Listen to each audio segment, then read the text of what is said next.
uptight, unaccustomed to the light,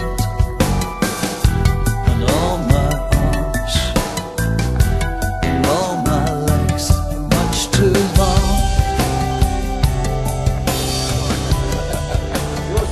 Non-existent shiny. Hello and welcome to the first episode of Ask the Band. We've got a bunch of questions here, so without further ado, we'll start, shall we? Let's. The first question comes from Riza Milifard from Iran. Oh. Will the new album be another double CD like Happiness is the Road and Marbles? Love, love, love. That's a very hard one to answer at this point in time, isn't it, really? I think it's unlikely at the moment. Do you think? We've no idea. No idea. Frankly, Really. I mean, we've been jamming around for a couple of months, and nothing has really coalesced to the point where it'd give anyone, including us, a clue of where it's heading. It's early days yet. Might be a single. We didn't EP. we didn't plan for Marbles or Happiness to be double albums to start with. They just sort of grew and grew to the point where we went, hang on a minute, we've got a double album here. Do you read and hear about fan wishes, for example, for a new forthcoming album, and use this as an influence? This is from Stefan Michael from Germany, or Michael. No. We do read and hear about them, but we're not influenced by them. No. You can't be. We have to do our own thing. Yeah, you've got to have the freedom to just follow wherever the music takes you, really. You wouldn't thank us for doing what you want us to do. Believe me. And if we did what you wanted us to do, we wouldn't know if it was any good or not. We wouldn't do it very well. That's the problem. We can't write to order, which frustrates us as much as it We frustrates can't even do you. what we want to do. Yeah, we can't even order what we want. It's amazing. We've done 15 albums, really. Isn't Yeah, it? and it is. Especially as we've You'd done never more guess than it that. if you're in that room and we're jamming. Yeah, we might have. Yeah, good point, Mark. I think it's more than 15. Is it? Well, it depends if you count Marbles and Happiness as two albums. well, You should I thought count you were talking about those. that Rochester, that very rare Rochester CD. Yeah, I'm selling on eBay. Yeah. We've got 50 of those under the desk here. See, Not this anymore, Is, we have this to is look why for it the takes so marbles, long yeah. to do anything. So there's vinyl Marbles albums. And, yeah. It's a good one. From Sasha Wohl from Germany. I'm terrible. I apologise now for the pronunciation of these names. Ian Mosley, it's tricky. Well, how would you pronounce W-O-E-L-L? W-O-E. Oh, it'd be Vowel. It'd be Verl. Verl. Verl. Excuse me. Yeah. Pardon me, Verl, Sasha. Verl, Verl. Wohl. On my journey. I have learned that the band meets in the mornings at the Racket Club during the writing period before recording a new album, like now. How does such a day evolve typically? Who cooks you lunch? I wish. Who is usually the first to open a beer at some point in the day? Again, I wish. Well, Right, yeah. I think the first thing we have to clarify here is what morning means. Yeah. This morning starts at 1 o'clock in the afternoon. Yeah, we usually meet at the crack of noon. Yeah. Yeah. It sort of varies. We all use flexi time to the limit, really, don't we? Someone usually munches on a salad Yeah, we buy. whilst everybody else thinks they're working. Oh, all right.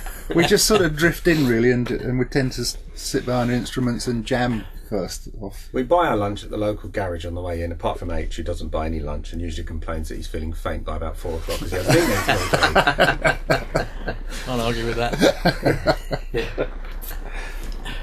Next question. From John Murray, USA, New York. Have you found that the overabundance of available technology, computer, DAW plugins, synth engines and processing software, etc., has slowed down your creative process, increased your ability to create, or not had any impact on your creative productivity at all? Oh. A, B or C?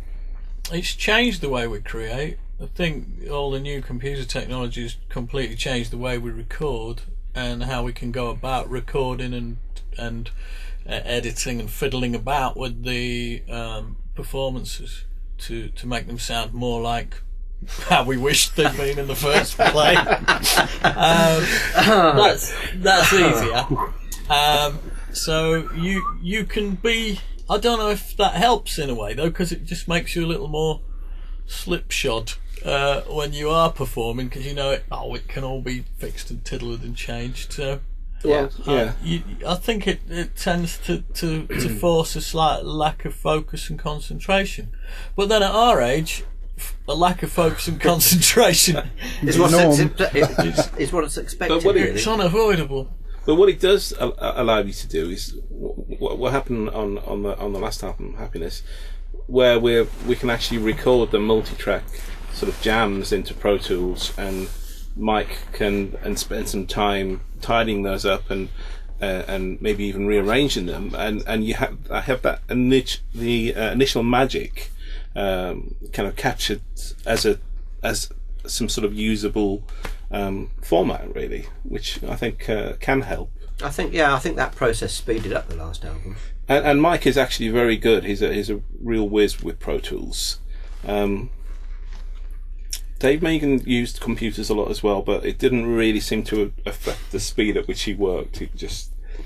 I like having access to all these plugins and software synths and stuff, because it's, when you've got new sounds, you can it can be inspirational for coming up with new ideas if you've got some new sounds. As long as you can remember what sounds you use, Dave. That's the problem. You've got so many sounds that when you go to the point where you have to go back to them, you can't find them.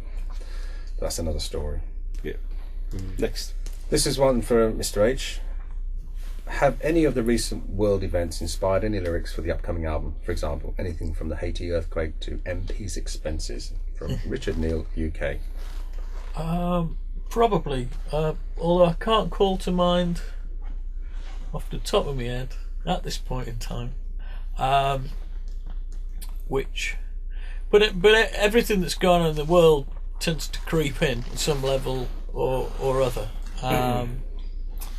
Sometimes that's then expressed very literally, like in the case of The Voice from the Past, and sometimes it just affects the attitude of what I have to say, whatever that is, and isn't a direct expression of a reaction to what's going on in the world. Just to know, I mean, Iraq influenced me enormously, although I don't think I wrote a song going, "This was a terrible mistake and I'm ashamed," which is what I felt. It did underpin the mood of what I was writing for a long time. So yes, but I couldn't really be specific, is probably the honest answer. This one's from Fredrik Tidell in Sweden. Comparing Script for a Jester's Tear with Happiness is the Road, a lot of changes in musical style have taken place.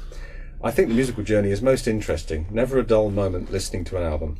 Has it been a conscious choice, or has the music just evolved by itself?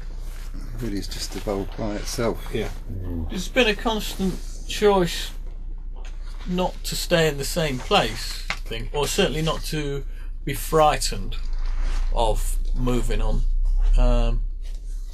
Yeah, that's for sure. But then at the same time, there's been a natural evolution. You grow, time passes, you listen to new stuff, you get excited by new things, and your palette sort of changes a bit as well.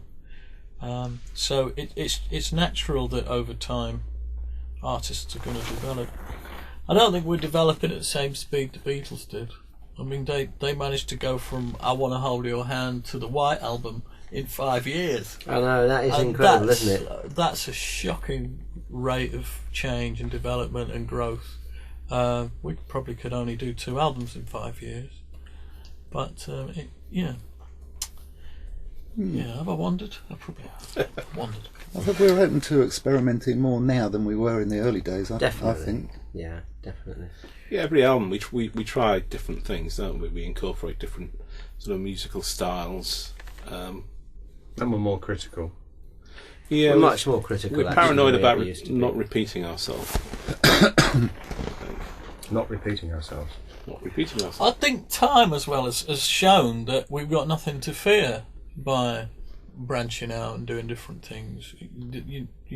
Over the years, there were a few moments. I remember when we were mixing Brave, biting my nails and thinking, bloody hell, what are they going to make of this? And being a little bit fearful of how the fans would respond to it.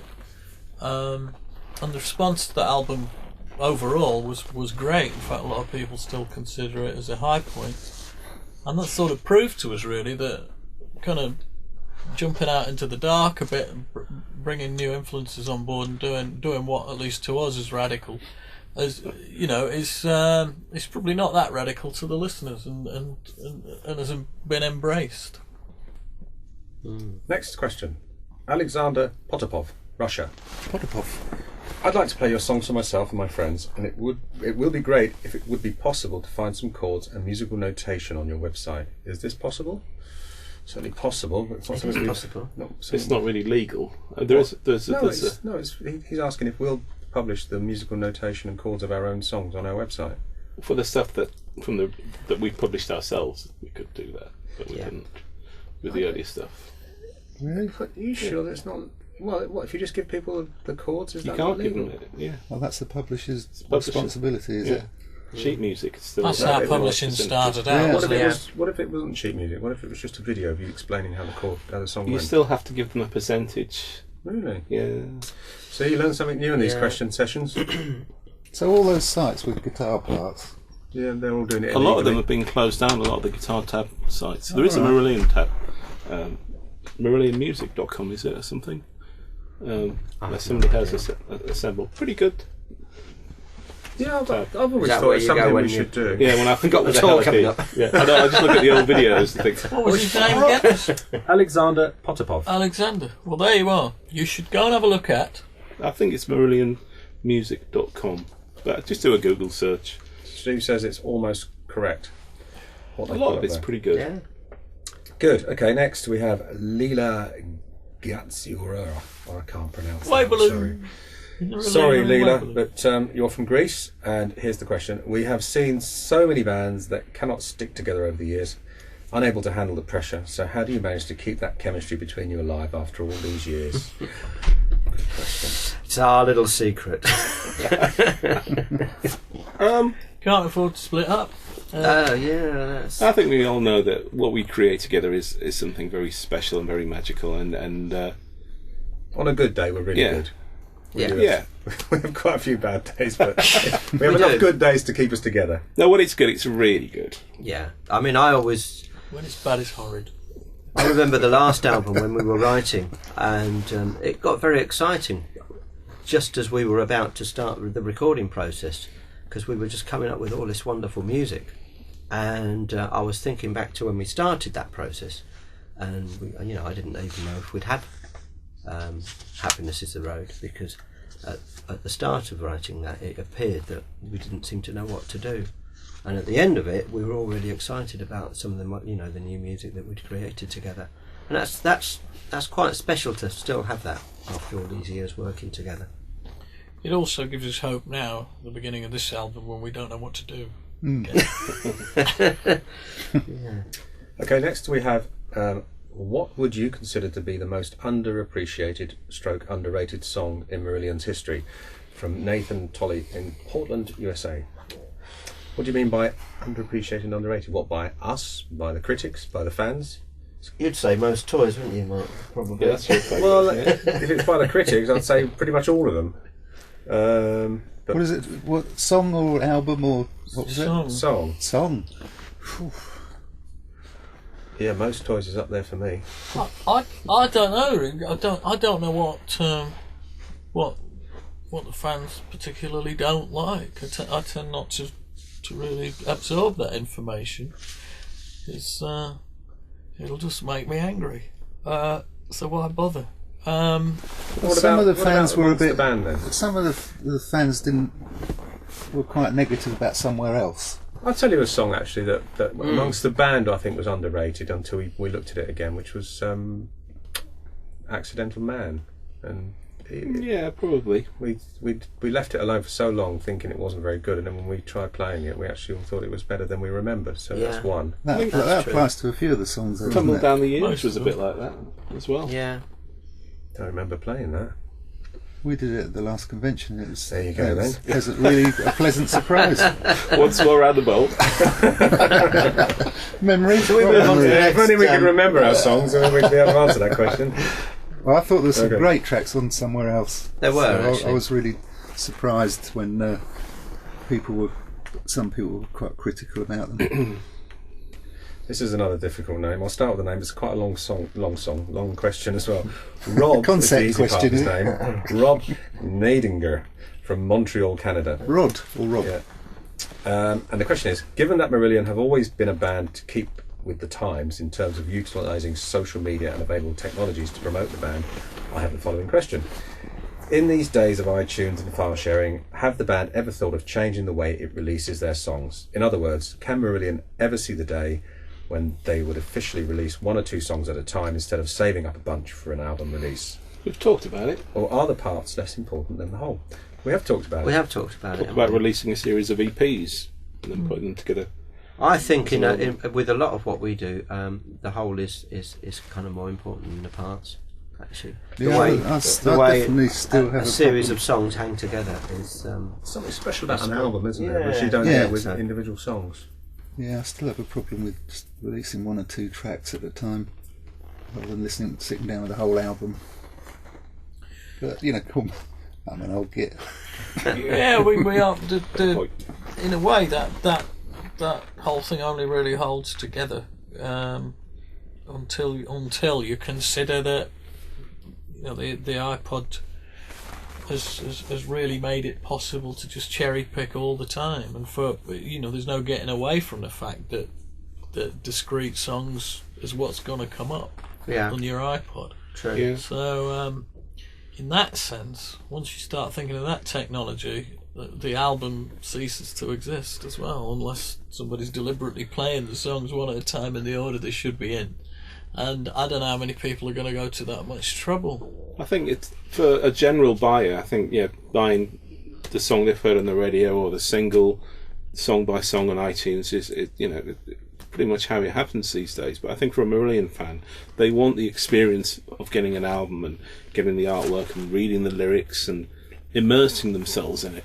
I think in a way it'd be short change if you gave them the same thing on 3 EPs that wouldn't be able to have the same journey through the music. Yeah, I agree. All the research we've done so far tends to point to the fact that our fans on the whole seem to prefer hard copy to downloads, and there hasn't been much sign of that changing. Even as the new generation comes up in the world and the way the world listens to music changes, our fans tend to want to stick with the idea of something they can hold in their hand. But we have thought about the answer to the question is that we have thought about releasing tracks, 2 at a time or discreetly, and there might come a point in the future where, for whatever reason, probably conceptually in our case, it might make sense to do that. Concept EPs. Concept singles with seven separate concepts. But it'd probably be something that was musically led rather than led by the market or technology. Yeah, it'd be artistically or musically led, wouldn't it?